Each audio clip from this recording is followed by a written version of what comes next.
মাননীয় সদস্যবৃন্দ, আমি এখন মহামান্য রাষ্ট্রপতি জনাব মোহাম্মদ শাহাবুদ্দিনকে তার মূল্যবান ভাষণ প্রদানের জন্য অনুরোধ জানাচ্ছি।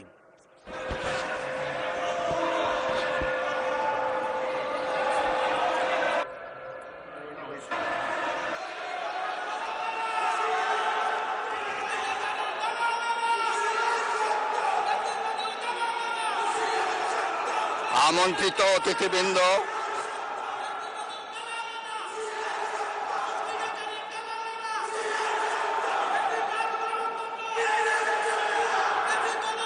প্রিন্ট এবং ইলেকট্রনিক মিডিয়ার সম্মানিত সাংবাদিকবৃন্দ, আপনাদের সবাইকে জানাই আন্তরিক অভিনন্দন ও শুভেচ্ছা।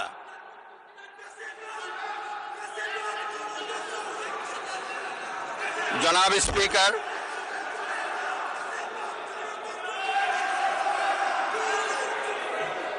ত্রয়োদশ জাতীয় সংসদের এই উদ্বোধনী অধিবেশনে বাংলাদেশের ইতিহাসের এক ঐতিহাসিক মুহূর্ত।